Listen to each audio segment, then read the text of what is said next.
In a previous lecture, we saw how graph convolutional networks propagate information through a normalized adjacency matrix.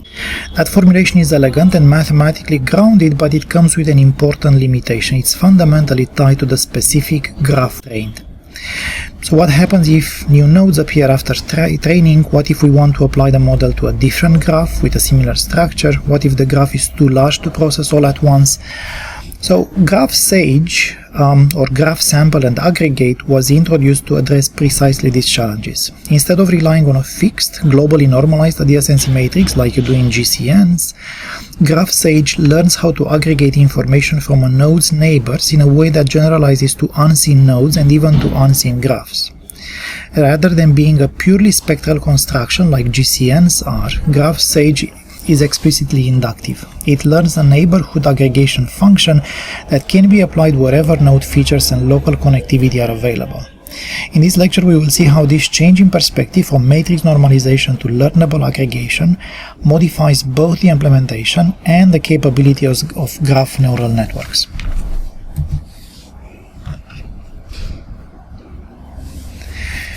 So GraphSAGE were specifically introduced to address the graph convolutional networks being transductive, in other words, being tied to one specific graph and to them being vulnerable to retraining if you change something in your graph.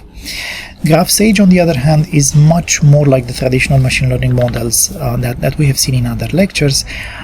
It's inductive. You are going to train on a training data set, be that a graph or a subset of nodes in a certain graph, and then apply to unseen nodes and even to unseen graphs. And it's also scalable. It's precisely designed to be able to deal with very large graphs, to many hubs in your graph. And it's also powerful in a way that it can learn an aggregation function if you want to have that option. So what it does essentially is it's removing the update based on the entire adjacency matrix as done in GCN, which is what makes GCNs more difficult to scale to really huge networks. So the core idea in GraphSAGE is that you are going to just sample a fixed size neighborhood for each node. So in other words, if you have a node, even if it's a hub with lots and lots of neighbors, you are just going to select a random subset of its neighbors. So you are going to have a sample of fixed size. Let's say that you just sample, say, 25 nodes from its neighborhood. And somehow, and I define this in a moment, somehow you are going to aggregate those neighbor features using one strategy or another.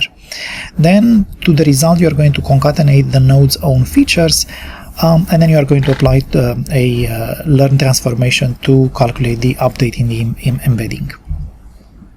So the update rule is going to be something like this. You are going to have these neighbors, and this is going to be a fixed size, let's say 25 neighbors or however you want to define this, and you are going to aggregate their features using one function or another for this aggregate, and I open this up in a moment, what kind of options you have.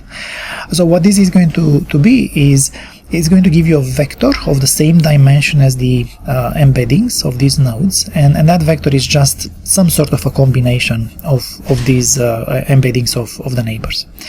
Then you are going to concatenate, so you take your node's current embedding and you are concatenating it with this aggregation, so you are going to have a vector of double size, and then you are going to go through this multiplication with the learnable weights, and then you apply this activation, and for the activation function you have the same spectrum of choices like in GCN or as in convolutional neural networks, and typically this is taken to be a ReLU or a ReLU type function.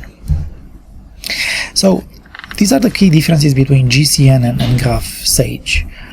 In GCN, you are going to diffuse features across the graph, whereas in GraphSAGE you just learn how to summarize neighborhoods. You are using full adjacency matrix in GCN. In here you just use a sample of neighbors of fixed size. Here you are dealing with fixed averaging weights. Here you are going to have some sort of a learnable aggregation. This is a transductive method, meaning that it's tied, you can only apply to the graph that you've trained on, whereas this is inductive. You can train on a training graph and apply it to different graphs or to different nodes from the same graph. This is going to use dense propagation, so all the neighbors play a role, whereas this one is using a local sampling, just some of the neighbors that you randomly selected are going to contribute. GCNs are sensitive to hub nodes, and they are addressing that through some transformation of the adjacency matrix. This is by design not sensitive to hub nodes. It's just using a fixed sampling of neighbors, so it doesn't matter how many neighbors you have, only a fixed number of them are going to contribute to the update of your embedding. So I want to explain in more details these functions that you see here, in particular the aggregator function. So again, the update rule was this one. So you would take, for your current node, for node V, you are going to take a number of neighbors, and that's going to be a fixed number of neighbors, and you do some aggregator function you apply to their embeddings. And then there was this concatenation, and then multiplication, and finally this activation function. So I want to talk about this aggregator function. What could that be? So by far, at the moment, the most popular choice is that you take the mean neighborhood aggregator. So what this does is you have these vectors corresponding to the neighbors that you sampled, and you are going to have an element-wise mean of these vectors, and that's what you give in the output of this aggregator function.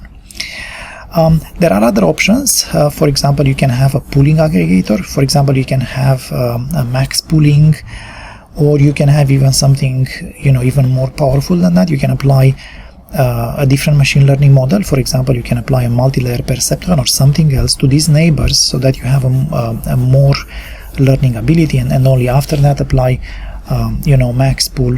That's going to imply more complexity to your training, because you would have also to optimize this machine learning model. Another possibility is that you apply a long-term memory aggregator, and again, more complexity and maybe more learning ability. But by far, the mean neighborhood aggregator is the most popular choice at the moment, and there is a reason for that. Obviously, the main reason is the simplicity. You don't have additional parameters to optimize for during aggregation. It's well behaved. You preserve the permutation invariance, because the average doesn't depend on the order of the neighbors, and it's also efficient to implement in your computation. So this is going to be an inductive model. You are going to learn some weights. So and maybe if you choose a more sophisticated version than the mean, then you are going to learn some weights here, or some parameters in here as well. So it's an inductive model. You are training to learn some parameters, and that model doesn't depend on a specific graph. It doesn't depend on a specific adjacency matrix, and you can apply and you can generalize to new nodes from the same graph, and even to new graphs. So here is again our example, running example on social network, and you would choose rather to apply GraphSAGE than GCN if you are concerned about scalability. So for example, if you know that you are going to have to apply your model to a huge network with millions and maybe even more than that users, and some of these users are influencers. In terms of hubs, they have a lot of neighbors.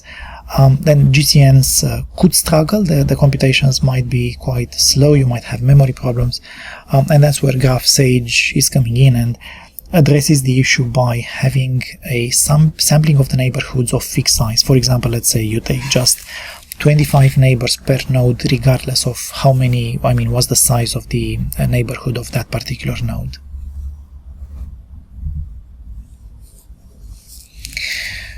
So to the question on when to use GraphSAGE and maybe even when not to use GraphSAGE, it's really good and better than GCNs when you have an inductive setting, meaning that you know that you are going to have to apply this model to nodes and to graphs that were not available during training.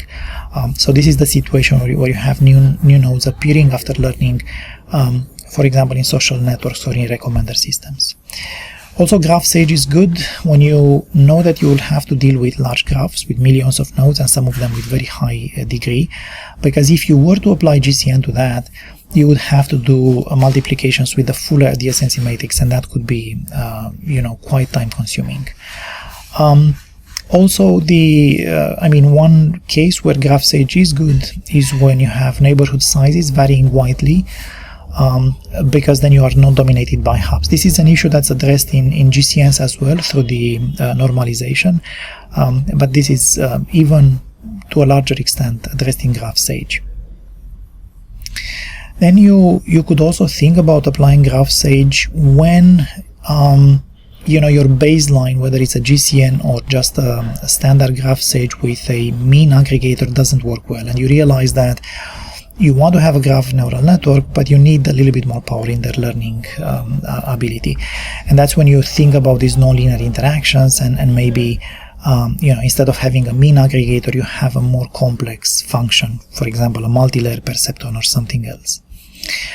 One situation where GraphSAGE is good is when the graph is evolving. You have some notion of a dynamic graph, whether this is a temporal graph, so evolving in time, or it's a streaming graph, meaning that you don't have access to the entire graph from the very beginning, but it pops up every now and then. When not to use GraphSAGE, simply because GCNs are better and more efficient, is when you deal with relatively small graphs, let's say hundreds or thousands of nodes. When full batch training, meaning that you can apply to the entire graph, is easy, then maybe GCN is the way to go. And it's fine for you to have a transductive setup, meaning you know that you are going to apply it just to the graph that you are training on. And also, if homophily is strong, then again, maybe you don't have to go to the full computations that GraphSAGE is going to imply.